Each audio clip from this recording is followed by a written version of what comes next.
दोस्तों नमस्कार। वक्फ कानून पर सुप्रीम कोर्ट का फैसला आ गया है। आपको याद होगा कि सुप्रीम कोर्ट में बहुत सारी पिटीशंस गई थी कि जो संसद ने कानून पास किया है वो असंवैधानिक है, इसलिए इस कानून को निरस्त कर देना चाहिए। आज सुप्रीम कोर्ट ने सारी दलीलें सुनने के बाद अपना फैसला सुना दिया है। आज हम इसी की चर्चा करेंगे। इसलिए आपसे निवेदन है कि इस वीडियो को अंत तक देखिएगा, क्योंकि आपके सामने जजमेंट की कॉपी है। जो इंपॉर्टेंट हाइलाइट्स हैं वो आपको मैं 10-15 मिनट में समझाने का प्रयास करूंगा, ताकि किसी भी तरह का कंफ्यूजन आपके दिमाग में ना रहे। और दूसरी तरफ किन मुद्दों पे सुप्रीम कोर्ट ने चर्चा करी, क्यों पूरे कानून को निरस्त नहीं किया, ये सारी बातें आपके सामने मैं रखने वाला हूं।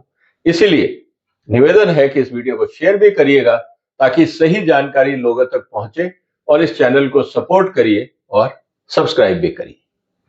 दोस्तों, सबसे इंपॉर्टेंट बात क्या है कि जब कानून की बात आती है और संसद का काम है कानून पास करना, और जब उसमें लगता है किसी भी पक्ष को कि नहीं ये कानून सही नहीं है, तो वो अपनी बात रखने के लिए न्यायालय के दरवाजे जा सकता है। और यही हुआ इस कानून में भी। अब आप ये देखिए, 2025 के अंदर ही ये कानून पास हुआ, वक्फ अमेंडमेंट एक्ट 2025, और उसके ऊपर कितनी सारी पिटीशंस आई, ये मैं आपको दिखाना चाह रहा हूं कि कितने लोग पहुंचे कि सुप्रीम कोर्ट में कि भाई ये सब पिटीशंस आ रही हैं, ये कानून को हमें रद्द करना चाहिए। और प्रॉब्लम क्या हुई कि सुप्रीम कोर्ट ने बाद में ये कह दिया कि अब हम और कोई पिटीशन नहीं लेंगे, क्योंकि एक तरफ तो मुद्दा था और दूसरी तरफ पब्लिसिटी के लिए बहुत सारे लोग पिटीशन फाइल कर रहे थे। अब जब ये पिटीशन फाइल हुई तो सबसे इंपॉर्टेंट बात क्या रही, सुप्रीम कोर्ट ने हर पक्ष को डिटेल में देखा, समझा और अपना उस पर निर्णय दिया। अब ये इंडेक्स क्या हो सकते हैं आप इसको, submission on behalf of petitioners, respondent मतलब जिन्होंने मुकदमा किया वो, और सरकार की तरफ से दलीलें पेश की गई, और फिर बाद में उनका जवाब भी दिया गया। अल्टीमेटली बैकग्राउंड क्या रहा, डिस्कशन क्या रहा, अगर हम इसको देखें तो ये सब हमारे सामने दिखता है। अगर हम यहां देखें डिस्कशन और एनालिसिस में, तो ये जितने पुराने कानून थे जो सुप्रीम कोर्ट ने देखे, भारत से जो नया कानून आया है उससे पहले, जैसे मुसलमान वक्फ एक्ट था, इन पे मैंने बहुत डिटेल में एक पूरा प्लेलिस्ट बनाया हुआ है। वक्फ कानून कैसे कैसे बदला और कैसे उसमें प्रावधान लाए गए, और किस तरह से अपीजमेंट एंगल उस वक्फ कानून में डाला गया, और पूरे वक्फ को कैसे डिस्टॉर्ट किया गया। ये पूरा जो सीक्वेंस ऑफ इवेंट है, आप मेरे चैनल की प्लेलिस्ट में जाइएगा, वक्फ लॉ से रिलेटेड, उसमें आपको 10-12 डिटेल में विद फैक्ट्स आपको वीडियो मिल जाएंगे। इसीलिए एक मैंने नया चैनल शुरू किया है, विजय सरदाना लीगल गाइड्स। वहां जितने भी लीगल मैटर्स हैं उनकी मैं डिटेल विवेचना करता हूं, एनालिसिस करता हूं, ताकि कंफ्यूजन को हम हटा सकें और जनता तक, देशवासियों तक सही जानकारी पहुंचा सकें। इसीलिए अगर आप देखें तो सुप्रीम कोर्ट ने क्या किया, पूरी वक्फ हिस्ट्री को समझने का प्रयास किया। उसके बाद अगर हम देखें तो जो इस कानून में इश्यूज थे उनको भी इन्होंने समझने का प्रयास किया। अलग अलग दलीलें दी गई कि किस तरह से इस कानून को हमें इवेल्युएट करना है, और उसके बाद कंक्लूजन रहा कि हम किस तरह से इस पूरे मुद्दे को कंक्लूड करें, क्योंकि आफ्टर ऑल दलीलें सुनने के बाद, फैक्ट सामने रखने के बाद कंक्लूजन तो देना सुप्रीम कोर्ट का काम है, जिसको आप ऑर्डर बोल सकते हो, जजमेंट बोल सकते हो, यह सुप्रीम कोर्ट का काम है। अब सवाल इस बात का है दोस्तों कि अगर हम इसको ध्यान से देखें तो यहां पे जो स्थिति हमारे सामने आ रही है, इंट्रोडक्शन मैंने आपको दे दिया, लेकिन सारी बातें सुनने के बाद सुप्रीम कोर्ट ने क्या किया, सुप्रीम कोर्ट ने बहुत अच्छा काम यह कर दिया कि जितने 150 आर्ग्यूमेंट्स चल रहे थे, करीब 14 डिफरेंट आर्ग्यूमेंट्स थे कि यह वक्फ कानून क्यों खराब है, उसको समराइज कर दिया इन 3 पॉइंट्स में। इसीलिए ये इंपॉर्टेंट है समझना। पहला मुद्दा क्या था, 3R। इसका मतलब है वक्फ बाय यूजर को लेकर, कि वक्फ कौन होगा, वक्फ बाय यूजर का क्या मतलब है, इसको लेकर बहुत विवाद था कि एक प्रॉपर्टी है, किसी की पर्सनल है या सरकारी है, और अब उसको यूजर जो है वो एज ए वक्फ प्रॉपर्टी इस्तेमाल हो रही है, तो उसका क्या किया जाए।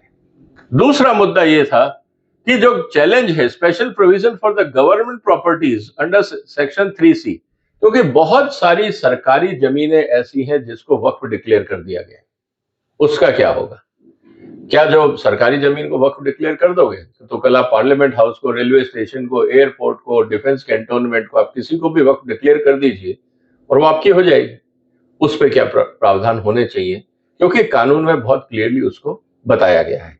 तो सुप्रीम कोर्ट को लगा ये इंपॉर्टेंट मुद्दा है। और तीसरा, जो सबसे इंपॉर्टेंट विवादास्पद था पॉलिटिकली, कि जो सेंट्रल वक्फ काउंसिल और स्टेट वक्फ बोर्ड है, उसमें जो नॉन मुस्लिम लोगों का प्रावधान किया गया है, क्या वो जरूरी है? क्योंकि जो वक्फ बोर्ड है उसको ये माना गया कि ये रिलीजियस संस्था है। मेरा ये मानना है दोस्तों कि वक्फ बोर्ड रिलीजियस संस्था नहीं है। अगर आप पुराना वक्फ कानून भी देखते हो तो उसमें साफ साफ लिखा हुआ है कि वक्फ का काम है एसेट्स मैनेज करना, रिलीजियस एक्टिविटी नहीं करना। ये एक एडमिनिस्ट्रेटिव बॉडी है और बकायदा साफ लिखा गया है पुराने जो कानून है उसमें कि जो सीईओ होगा वक्फ बोर्ड का, उसको कोई अधिकार नहीं है कि जो रिलीजियस प्रैक्टिसेस होती हैं वक्फ प्रॉपर्टीज में उसमें इंटरफियर करे। उसका कोई अधिकार नहीं है। वो जो मौलाना मौलवी जो तय करेंगे वो फाइनल होगा। इसका मतलब ये है कि जो समुदाय है वो भी ये मानता है कि जो वक्फ है ये एक एडमिनिस्ट्रेटिव बॉडी है, ये रिलीजियस बॉडी नहीं है। तो एडमिनिस्ट्रेटिव बॉडी में तो नॉन मुस्लिम में आने का कोई प्रॉब्लम होना नहीं चाहिए, लेकिन इसको एक लीगल एंगल देने का प्रयास किया गया था। उस बात को भी सुप्रीम कोर्ट ने बहुत डिटेल में समझा। अब इस पे हम सीधी बात आते हैं। बहुत सारे, अगर मैं ये कहूं कि 128 पेज हैं, दुनिया भर की दलीलें हुई, लेकिन अब सवाल इस बात का आता है कि अल्टीमेटली कंक्लूजन क्या हुआ? हम बात किसकी कर रहे हैं? हम ये कर रहे हैं कि सारी बातें सुनने के बाद कॉम्पोजिशन क्या होना चाहिए, नहीं होना चाहिए, सुप्रीम कोर्ट ने अपनी तरफ से कुछ प्रावधान देखने के बाद जो कंक्लूड किया है, हम आज उसकी चर्चा करेंगे। ये पूरी डिटेल आप चाहें तो इंटरनेट से डाउनलोड करके पूरे 128 पेज आप पढ़ सकते हैं। सबसे इंपॉर्टेंट बात, एक एक करके हम इसको समझेंगे क्योंकि ये पॉलिटिकली सेंसिटिव मुद्दा है, इसलिए मैं आपके सामने फैक्ट्स रख रहा हूं ताकि लोग अपना इंटरप्रिटेशन ना करें। भाषा क्या लिखी गई है जजमेंट में उसको समझना जरूरी है। In totality of circumstances, we do not find any cases made out to stay the provisions of entire statute. Supreme court का यह कहना है कि पूरे कानून को रद्द करने का कहीं कोई ऐसा औचित्य समझ में नहीं आ रहा है। इसका मतलब यह है कि जो नया कानून है यह लागू रहेगा। एक बात तो तय होगी कि कानून रद्द नहीं होगा, जिसकी डिमांड बहुत सारे पक्षकार कर रहे थे, पिटिशनर्स कर रहे थे कि कानून रद्द होना चाहिए क्योंकि संविधान के खिलाफ है। तो सुप्रीम कोर्ट ने कहा वी डू नॉट फाइंड कि ऐसा कोई सिचुएशन बनता है, पहला point.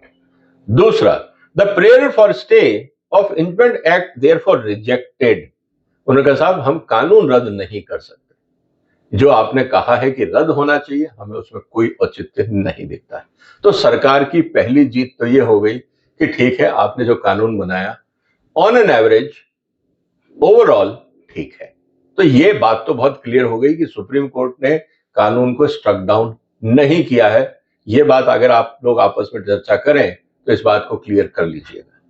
However, while doing so in order to protect the interest of all, जो सुप्रीम कोर्ट का काम है कि कोई भी ऐसा व्यक्ति या समाज का पक्ष ना हो जिसका कोई अहित हो जाए, इसका काम है न्याय व्यवस्था को देखना।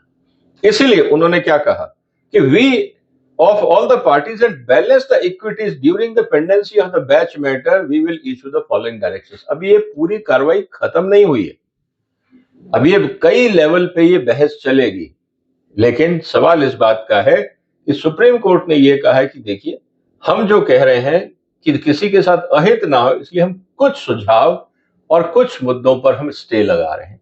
और वो क्या है, अब हम उसकी चर्चा करते हैं। सबसे पहला जो मुद्दा आता है दोस्तों वो ये है, अगर हम ध्यान से देखें तो जो क्लॉज आर है ऑफ सेक्शन 3 वो क्या कहता है, एनी पर्सन शोइंग और demonstrating that he is professing Islam for at least 5 years। अब सवाल इस बात का था कि साहब 5 साल क्यों? अगर कोई व्यक्ति है, जैसा हमने भी चर्चा की थी कि मान लीजिए आपने किसी को इंड्यूसमेंट दिया, कोई अपने परिवार से नाराज है, बुजुर्ग है, उसके बेटे बेटी उसका ध्यान नहीं रख रहे हैं किसी भी कारण से, और उसने गुस्से में आके कह दिया मैं प्रॉपर्टी वक्फ कर रहा हूं, तो क्या पूरा जो समाज है या परिवार है वो क्या सड़क पे आ जाएगा? क्या ये उचित है? कौन देखेगा कि उस पुश्तैनी प्रॉपर्टी को आने वाली जनरेशन्स उनका हक ना खो जाए? उनको भी रहने के लिए घर चाहिए, उनको भी बाकी जमीनें चाहिए अपने गुजारे के लिए, दुकानें होंगी, खेत होंगे, जो भी होगा। अब सवाल इस बात का है कि इसका क्या हो। तो इस पर सुप्रीम कोर्ट ने कहा है कि दिस क्लॉज जो है shall stayed until the rules are framed by the state government for providing mechanism for determining the question as to whether a person has been practicing Islam for 5 years or not। उन्होंने कहा देखिए हम इसके ऊपर stay लगा रहे हैं जब तक इस पे रूल नहीं बन जाते। आप रूल बना लीजिए, अगर रूल सही है और रूल चैलेंज नहीं होते हैं तो ये स्टे हट जाना चाहिए। कहने का मतलब ये है कि ये जो प्रावधान आपने किया है कानून में, आप पहले रूल बनाइए, अभी तो एक्ट बना है, रूल बने नहीं, तो जब तक रूल नहीं बनते तब तक इस प्रावधान को जो हम हैं वो स्टे करते हैं, मतलब रोक लगाते हैं। मुझे लगता है इसमें कोई ऐतराज नहीं है, बहुत लॉजिकल व्यू है, इसमें किसी को कोई ऐतराज होना नहीं चाहिए। दूसरा मुद्दा क्या आता है, अगेन सेक्शन 3 में। सेक्शन 3 जनरली दोस्तों किसी भी कानून में सेक्शन 2 और 3 जो होता है वो डेफिनेशंस का होता है, क्लैरिटी के लिए, क्योंकि उसी पे ही पूरा कानून का फाउंडेशन होता है। अगर आपका डेफिनेशन क्लियर नहीं है, इंटरप्रिटेशन क्लियर नहीं है, तो कानून की व्याख्या करना बहुत मुश्किल हो जाता है। इसीलिए जो सेक्शन 3 है उसके अंदर क्या कहा गया वक्फ एक्ट ने, provided that such property shall not be treated as waqf till the designated officer submits the report. अब ये कहा गया है कि साहब वक्फ प्रॉपर्टी आपने डिक्लेयर तो कर दी, ये वक्फ हो गई, हम नहीं मानेंगे जब तक उस प्रॉपर्टी का इवेल्युएशन नहीं होगा या सर्वे नहीं होगा, रिपोर्ट नहीं होगी। अभी क्या होता था पहले कि वक्फ डिक्लेयर हो गई, उसको वक्फ मान लिया जाता था, जिसको ऐतराज होता था वो जाके कंप्लेंट करे। सरकार ने इस पूरे सिस्टम को रिवर्स कर दिया।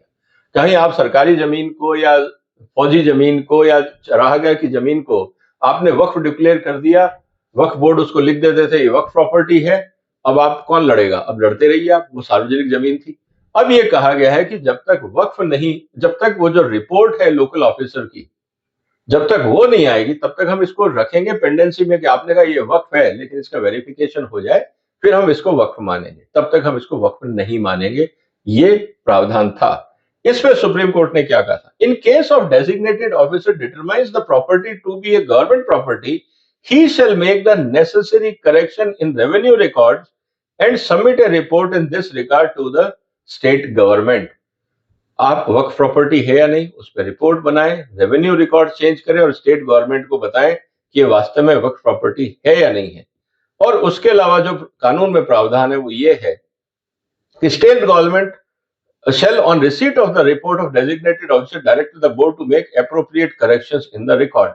अब मान लीजिए कि जो ऑफिसर है, चाहे वो कलेक्टर है, रेवेन्यू ऑफिसर है, लैंड ऑफिसर है, जो भी है उस एरिया का, और उसने कह दिया नहीं साहब ये वक्फ प्रॉपर्टी नहीं है, ये तो सरकारी जमीन है, यूनिवर्सिटी की जमीन है, फौज की जमीन है, रेलवे की है, किसी और संस्था की है या किसी की प्राइवेट जमीन है, हम नहीं मानते ये वक्फ है, और ये रिपोर्ट दे दी गई है, तो पहले आप उसको रिपोर्ट करिए रेवेन्यू डिपार्टमेंट में, चेंज करवाइए और सरकार को बताइए ये गलती हमने ठीक कर दी। ये था कानूनी प्रावधान। अब इसको लेकर सुप्रीम कोर्ट ने कहा कि इस पूरे प्रावधान को हम स्टे करते हैं, आप ऐसा नहीं करेंगे। क्यों नहीं करेंगे? It is directed that unless the issue with regard to the title of waqf property in the term of 3C is not fully decided in proceedings initiated under Section 83 of the Amendment Act by tribunal and subject to further orders by High Court, neither the Waqf will be disposed of the property nor the entry in the revenue record will be, records of the board shall be affected। उन्होंने कहा नहीं officer के, देखो supreme court ने इस level को सरकार का इन्फ्लुएंस या सरकार के ऑफिसर दबाव में काम ना करें उसको एस्केलेट करके हाई कोर्ट लेवल तक ले गए। यहां पे उन्होंने एक बैलेंसिंग एक्ट का काम किया है कि भाई ऑफिसर है, सरकार ने बोला है, मंत्री ने बोला है जाइए इस प्रॉपर्टी को देखिए, उनको पता है कि सरकार क्या चाहती है, उस हिसाब से रिपोर्ट बन के आ गई और आपने बदलाव कर दिया। अब दूसरी पार्टी लिटिगेंट है वो क्या करेगी? इसीलिए सुप्रीम कोर्ट ने यह कहा कि यह मैटर हाई कोर्ट तक जाएगा और अगर डिस्प्यूटेड है तो हाई कोर्ट इस पर निर्णय ले ले।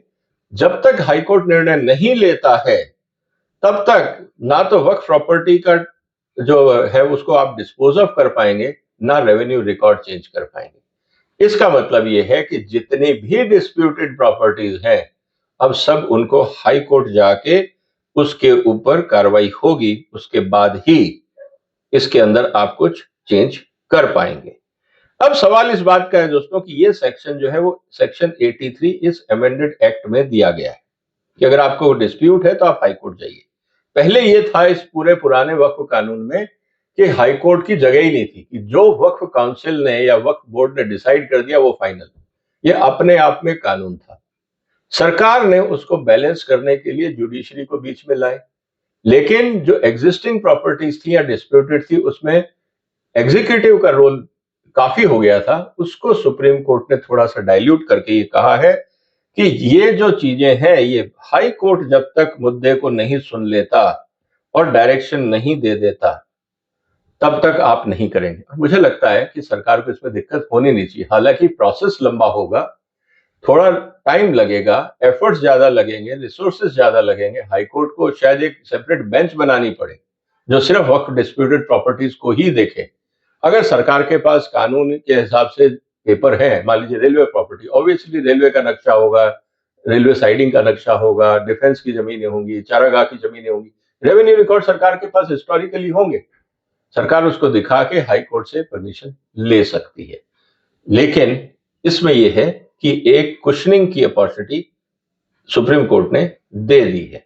और उसके बाद उन्होंने ये कहा है, however, upon commencement of the inquiry under section 3C of the Waqf till the final determination of tribunal under section 83, subject to the further order of the high court is an appeal, no third party right would be created in respect of the property. अगर ये property disputed है और ये वक्फ है या नहीं है, इसका मुद्दा जब सुप्रीम हाई कोर्ट में चल रहा है, तब तक इस प्रॉपर्टी को ना बेचा जाएगा ना खरीदा जाएगा, मतलब किसी भी रूप में उसका जो लीगल स्टेटस है वो नहीं बदला जाएगा।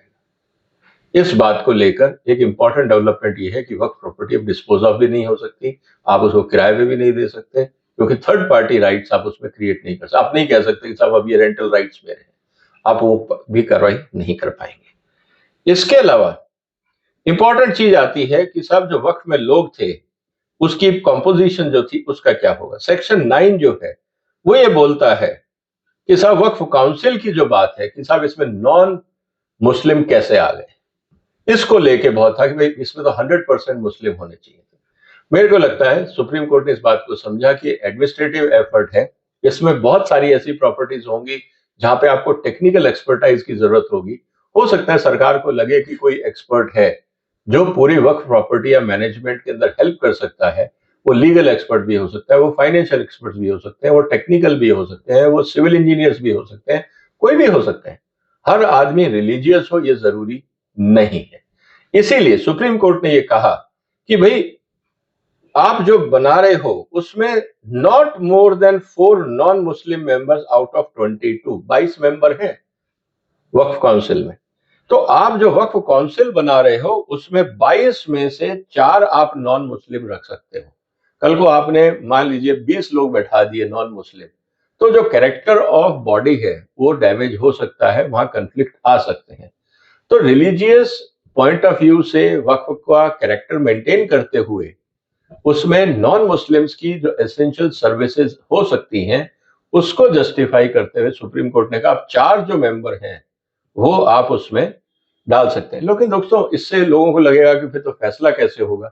देखो मैं आपको मेरे एक्सपीरियंस से बताता हूं, कोई भी डिसीजन अगर होता है ना उसमें एक भी अगर डिसेंट वॉइस होती है तो वो डिसीजन काउंसिल के लिए बहुत भारी पड़ता है। मान लीजिए कि 22 लोग हैं, उसमें से 4 लोग नॉन मुस्लिम हैं, कोई ऐसा मुद्दा है जहां पे उनको लगता है कि नहीं ये ठीक नहीं हो रहा है, मान लीजिए काउंसिल ने वो पूरा ऑर्डर पास कर दिया, 4 में से अगर एक व्यक्ति भी या 22 में से एक व्यक्ति अगर ये कहता है कि आई डू नॉट एग्री और ये मेरे रीजन है, और आप इसको रिकॉर्ड करिए मिनट्स में, तो वक्फ काउंसिल को बहुत मुश्किल हो जाती है, क्योंकि वो जो डिसीजन है वो बहुत वैलिड हो सकता है, जो ऑब्जेक्शन है वो बहुत वैलिड हो सकता है, और वो एक डिसीजन पूरे काउंसिल के डिसीजन को बदल सकता है। और ऐसा मैंने कई बार होते देखा है। मेरे एक ऑब्जेक्शन से एक काउंसिल के अंदर 54 मेंबर्स थे, और जब हमने ऑब्जेक्शन लगाया तो उस पूरे एजेंडा को डेफर कर दिया गया कि we have to relook into it. तो ऐसा नहीं है कि ये कहें कि साहब एक आदमी या 4 आदमी कैसे चलाएंगे। एक आदमी भी अगर वो सही है, उसके आर्ग्यूमेंट सही है, उसका साइंटिफिक जस्टिफिकेशन लॉजिकल है, सही है, आप उस पूरे काउंसिल के डिसीजन को इन्फ्लुएंस कर सकते हैं। अगर वो डिसीजन इलॉजिकल हो रहा है या अनसाइंटिफिक हो रहा है या नॉन टेक्निकल हो रहा है या कहीं पे भी आपके पास जस्टिफिकेशन ये कहने का कि ये बदला जा सकता है, क्योंकि minutes of meeting is an evidence कि ये डिसीजन गलत लिया गया और किसी ने ऑब्जेक्ट किया, तो ये संभव है। इसी तरह जो स्टेट्स के अंदर है जहां पे 11 लोगों का बोर्ड मेंबर है, उसमें 3 नॉन मुस्लिम हो सकते हैं, और कारण मैंने आपको बताया कि 3 आदमी भी अगर किसी भी तरह का कोई प्रावधान है, आप उसको बदल सकते हैं। अब आप समझिए इस पूरे खेल को, मैं एक छोटा सा डाइवर्जन ले रहा हूं। यहाँ पे कॉलेजियम में एक भी नॉन जुडिशरी मेंबर नहीं है, क्योंकि वो एक मेंबर भी आएगा तो पूरी जुडिशरी का जो इक्वेशन है वो बदल जाएगा। इस बात को लेके जुडिशरी बहुत सेंसिटिव होती है कि हमारे जो कॉलेजियम है उसमें हमारे अलावा कोई नहीं बैठेगा, ना सरकार का रिप्रेजेंटेटिव ना एग्जीक्यूटिव का रिप्रेजेंटेटिव।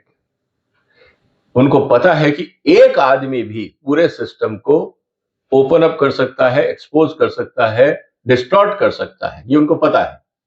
लेकिन यहां तो 4 आदमी का प्रोविजन है, तो इसलिए आप इस बात से निश्चिंत रहिए कि काउंसिल के अंदर गलत डिसीजन हो पाएंगे। इसके साथ ही जो सुप्रीम कोर्ट ने कहा वो ये कि we are not inclined to stay the provisions of section 23. We direct that and as far as possible effort should be made to appoint chief executive who is ex officio secretary from Muslim community. मतलब CEO का तो कोई role है ही नहीं, CEO is just administrative head, और वो हमेशा मुस्लिम ही हो।